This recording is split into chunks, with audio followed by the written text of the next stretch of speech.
কাবা। আপনার আমার দুনিয়াতে আসাও না কামরাঙ্গীর চরের লোকেরা লঙ্গি ভরে আসছিলেন? হ্যাঁ, মরণটাও একই হালাতে হবে। মরণের পরে কাফন হবে, তাও এক নাকি আলাদা? কামরাঙ্গীর চর এলাকার মানুষের কাফনের কালার হবে সবুজ না সব এক? সাদা কাফন হবে 3টা, মহিলাদের হবে 5টা। কবরের সাইজও হবে সমান। ওই কবরে রেখে মাটি দিয়া সব যখন বিদায় নিবে, প্রশ্নের জন্য 2 জন ফেরেশতা আসবে। প্রশ্ন সবার বেলায় হবে এক। 3টা প্রশ্ন করা হবে। তুমি কোন দল করো, কয় টাকার মালিক, জানার দরকার নাই। 3টা প্রশ্নের জবাব দাও, রবের পরিচয় দাও, ধর্মের পরিচয় দাও, রাহমাতুল লিল আলামিনের পরিচয় দাও। এরে নবীর উম্মতের দল, মদিনার নবীর পাগল হও নাই, বুঝবা কেমনে? এক সময় বয়ানে একটা ঘটনা বলেছিলাম। আল্লাহর এক বান্দি যুবতী নারী, আল্লাহর এত বড় আশিক, একটা বেগানা যুবক পেছনে পইরা পাগল হয়ে গেছে। চোখের দিয়ে তাকাইছে যুবতী আল্লাহর বান্দি, কই তুই আমার পিছনে তাকায় গুরু কেন? কয় তোমারে চাই। আমি বোরকা পরা, হাত মোজা পাও মোজা লাগানো, কি দেখা পাগল হয়েছ? তোমার চোখের চাহনি, তাই নাকি? বলে হ্যাঁ, আমার চোখের চাহনি যদি তোকে পাগল করে, বেগানার নজরে আমার চোখ নাপাক হয়ে গেছে, আমার এই চোখ দুটো বরাদ্দ রেখেছি আল্লাহকে দেখবো, আর চোখ রাখবো না। চোখ উপরাইয়া দিয়ে দিয়ে কয়, নে তুই চক্ষু নিয়ে যা, আমি এই নাপাক চোখ নিয়ে মালিকের আদালতে যাব না। মোহাব্বত মানুষকে অন্ধ বানায় দেয়। এই এক যুবক এক যুবতী এক রশিতে ফাঁসি, ঠিক নি? আম্মা কয় তোরে এমপি সাহেবের মাইয়া এনে দেব। কয় মা আমার ফেতনি বালা, ঠিক নি? বিষয় কি? মোহাব্বত মানুষকে অন্ধ বানায় দেয়। ইউসুফ নবীর চেহারা দেখে মহিলারা পাগল। কোরআন শরীফে ঘটনা আছে, ফল কাটার পরিবর্তে হাত কেটে ফেলাইছে, আছে না? মোহাব্বত ইউসুফ নবীর দিকে তাকাই এই পরিমাণ পাগল হয়ে গেছে, এটা ফল কাটার পরে দেয় হাত কেটে ফেলেছে। ওরে নবীর উম্মত, একজন নবীরা আসে খেজুরের বাগানে পানি দেয়। হঠাৎ শুনছে মদিনার নবী দুনিয়ায় নাই। নবীরা আশেক পাগল হয়ে গেছে। আসমানে তাকায় কয়, আল্লাহ এই 2টা চক্ষু রিজার্ভ করে রেখেছি, আমার মায়ার নবীর দেখে কলিজা ঠান্ডা করব। কারণ যেই নবীর দিয়ে তাকাইলে পেটের ক্ষুধা থাকে না, যেই নবীর চেহারার দিয়ে তাকাইলে কলিজা ঠান্ডা হয়, ওই নবী যদি না থাকে এই চোখ আর রাখতে চাই না রে মালিক। তুমি আমাকে অন্ধ বানায় দাও, এই চোখ দিয়ে শুধু মদিনার নবী দেখবো, অন্য কাউকে দেখবো না, তুমি অন্ধ বানায় দাও। ও নবীর আশিক, উপরের পোশাক দিয়া মাওলা পাওয়া যায় না, মাওলাকে পাওয়ার জন্য কলবের মধ্যে জ্বালা তৈরি করা লাগবে। মদিনা নাম কত সুন্দর,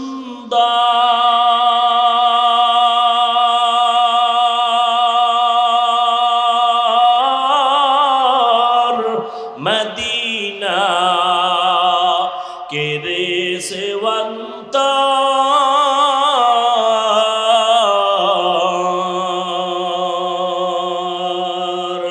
পাখির নাই ডানা থাকলে, পাখির নাই ডানা থাকলে যেতাম মদিনায়, মদিনা যাইতে পারলাম না, মদিনা দেখতে পারলাম না, মদিনা যাইতে পারলাম না।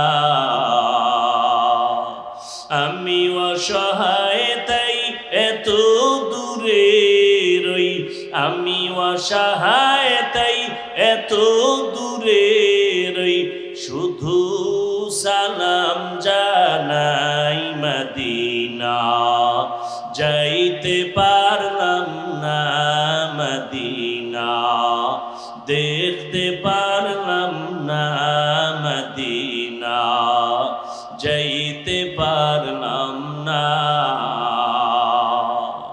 এরে নবীর উম্মতের দল, মায়ার নবীর হাতে কালেমা পড়ে মুসলমান হয়ে গেলেন।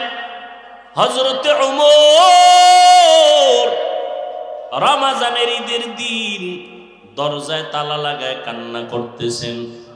আবু হুরায়রা রাদিয়াল্লাহু তাআলা আনহু বলেন, ও খলিফাতুল মুসলিমিন, আপনি কেন কান্না করেন? বলে, রমজানে রোজা রাখছি, কবুল হইল কিনা পেরেশান হয়ে গেলাম। রমজানে তারাবি পড়লাম, কবুল হলো কিনা পেরেশান হয়ে গেলাম। এই জন্য আমি কান্না করি, জাহান্নামের আগুন থেকে মুক্ত হতে পারলাম কিনা। ও যুবক, ও বৃদ্ধ বাবাজি, ও পর্দার আড়ালের মা বোনেরা, আজকে আমিও মুসলমান, আপনারাও মুসলমান। আপনার নবী আমার নবী, আপনার আল্লাহ আমার আল্লাহ এক, আপনার ধর্ম আমার ধর্ম এক।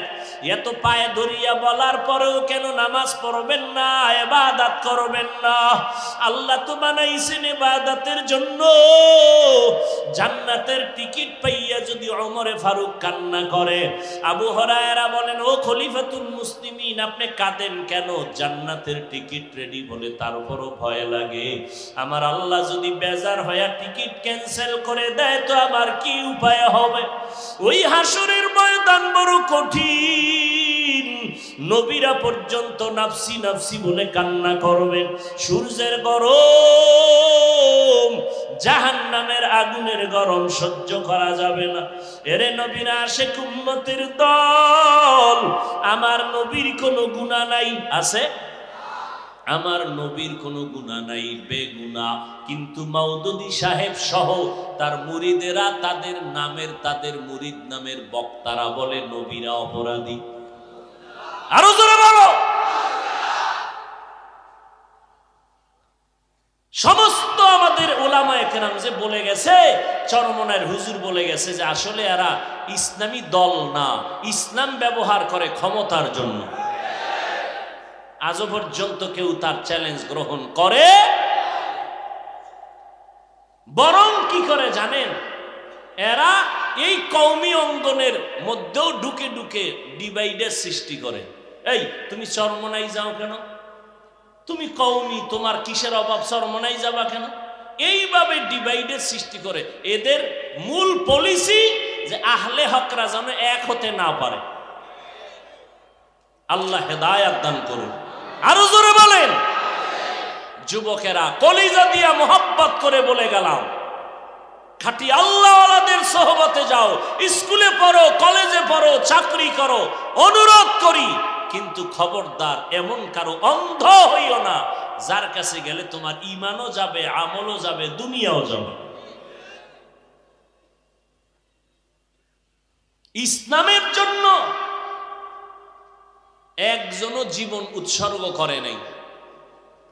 দলের জন্য, নেতার জন্য যদি কেউ মরে, এটা শহীদ। এই জোরে বলো, শহীদ। কোন ব্যক্তির জন্য যদি জীবন দেয়, কোন নেতার জন্য, কোন হুজুরের জন্য জীবন দেয়, এটা শহীদ। কিন্তু ওরা বলবে, ওদের কেউ মরে গেলে বলবার শহীদ হয়ে গেছে। কেন? অমুকের ফাঁসি ফিরাইতে গিয়ে স্লোগান দিয়ে মরছে, শহীদ হয়ে গেছে। আল্লাহ হেদায়েত দান করুন। তুমি কোনো দল করো না ভালো, কিন্তু ইসলামের ব্যানার নামের ভণ্ডদের কাছে যাও না, চুপ থাকো, আল্লাহ হেদায়েত দিবে। মদিনার নবীর সুন্নতের পাগল হয়ে যাও রে বাবা। এই শাবান শেষ, সামনে রমজান। নবী দোয়া করেছেন, আল্লাহ রমজান পর্যন্ত পৌঁছাইয়া দিও, তার আগে তুমি মরণ দিও না, কারণ রমজান জাহান্নামের আযাব বন্ধ, জান্নাতের দরজা খোলা। রমজান এমন বরকতের মাস, এক নফলের দাম কত জানেননি? জানেন না? একটা নফলের দাম ফরজের সমান, আর একটা ফরজের দাম 70টা ফরজের সমান। তাহলে রমাজানে আমল কম হবে না বেশি? রমাজান পাইয়া আমল তৈরি করো। আমার নবী শাবানে এত রোজা রাখলেন, আমার মায়ার নবী রমাজানে সারা রাত নামাজে কাটাইলেন। আমার নবী কিন্তু তারাবির নামাজ জীবনে পড়েন নাই, মাত্র এক রমাজান পড়েছেন, জীবনের শেষ রমাজান, তাও পুরা রমাজান পড়েন নাই, মাত্র 3 দিন।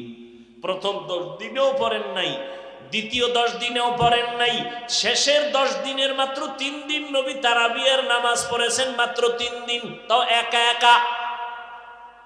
সাহাবায়ে কেরাম পেছনে এসে কাতারে দাঁড়াইছেন, নবী কয় এই তাড়াতাড়ি ঘরে যাও, ঘরে ঘরে ঘরে ঘরে, একসাথে জামাতে হবে না, একা একা পড়বা, মসজিদে হবে না, তোমাকে বিপদ আইব নাইলে। কয় কি বিপদ? কয় আবেগ দেখায়ও না, জিবরাইল এসে যদি কয় ফরজ, তা গলায় বাজে, মরণের আগে আর ছাড়ার কোনো সুযোগ নাই, তাড়াতাড়ি বাসায় যাও, একা একা নামাজ পড়ো, জামাতে না। শেষ তারাবি শেষ। ওমরে ফারুক রাদিয়াল্লাহু আনহু খেলাফতে আইসা এইবার সমস্ত সাহাবাদের নিয়ে মিটিং করলেন, দীর্ঘ সময় পরামর্শের মাধ্যমে সিদ্ধান্ত নিলেন 4টা। কয়টা? 1 নাম্বার সিদ্ধান্ত, রমাজানে তারাবি হবে পুরা রমাজান। 2 নাম্বার সিদ্ধান্ত, তারাবি হবে মসজিদের ভেতরে। 3 নাম্বার সিদ্ধান্ত, তারাবি হবে জামাতে। 4 নাম্বার সিদ্ধান্ত, তারাবির নামাজ হবে 20 রাকাত। ও মুসলমান, হাদিস মানি যারা বলতেছেন পুরা রমাজান তো নবী তারাবি পড়েন না, বরং নিষেধ করেছেন। রমাজানে তারাবি নবী ঘরে পড়তে বলেছেন, জামাতে নিষেধ, মসজিদে নিষেধ। আপনারা ওমরের সিদ্ধান্ত মাইনা পুরা রমাজান 8 রাকাত পড়েন, মসজিদে 8 রাকাত পড়েন, এরপরে জামাতে পড়েন। ওমরে ফারুক রাদিয়াল্লাহু আনহু 3টা সিদ্ধান্ত দইরা মাইনা নিলেন। 20 রাকাতেরটা মানেন না কেন? মাজায় ব্যথা বেড়ে যায় এজন্য। এরপরেও যদি কেউ পেছ লাগায় দেয়, আমি বলে দিলাম ভাইজানেরা, তারাবি ছাড়া যাবে না। 8 রাকাত পড়নেওয়ালাদেরকেও বলবেন ভাই তর্ক নাই, দ্বন্দ্ব নাই, ঠিক আছে 8 রাকাতই মেনে নিলাম, কিন্তু বাকি 12 রাকাত ছাড়বো না, নফল হিসাবে পড়বো। একটা নফলের দাম ফরজের সমান।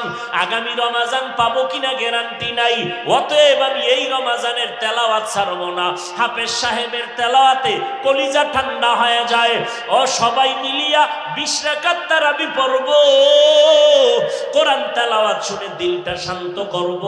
আমি 20 রাকাতের কম তারাবি পড়ব না। হ্যাঁ, কোনো জরুরত যদি থাকে, কঠিন ভাবে আপনার মা ডাকছে, আপনি 6 রাকাত তারাবির মধ্যে টেলিফোন আইছে, মা অসুস্থ, দৌড় দাও, আপনি চলে গেছেন।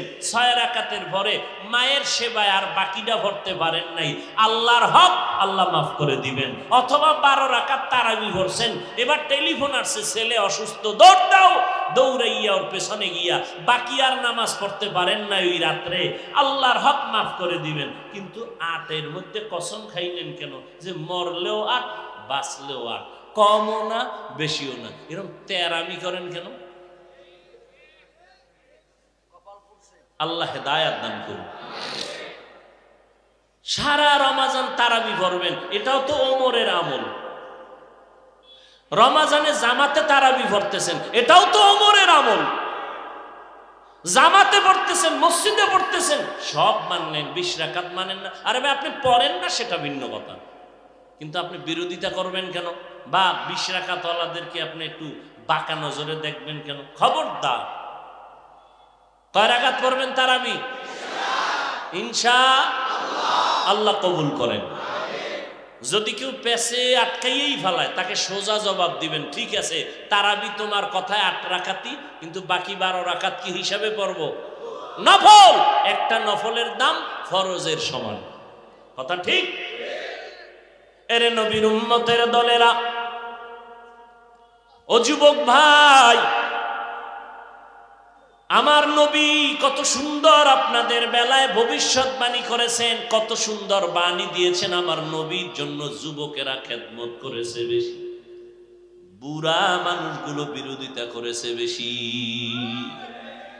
ও যুবক, স্কুল কলেজে পড়বেন, খবরদার ওইটা আবার সাইডে দিয়েন না আবেগে, যে না আমি একেবারে বুজুর্গ হয়ে যাবো, ওখানে পড়াই দরকার না, এই পক্ষে আমি না।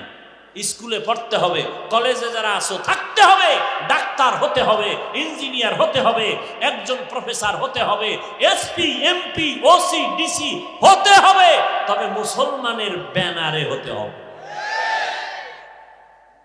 কি এসপি ওসি র্যাব পুলিশ পাঁচ ওয়াক্ত নামাজি নাই? তা আপনার সমস্যা কি? এই ঘুরবেন, আর্মি ক্যাম্পে যাবেন, র্যাব ক্যাম্পে যাবেন, এই রমাজানে গিয়ে দেখবেন তারাও তারাবির নামাজ পড়তেছে, খতম পড়বে খতম।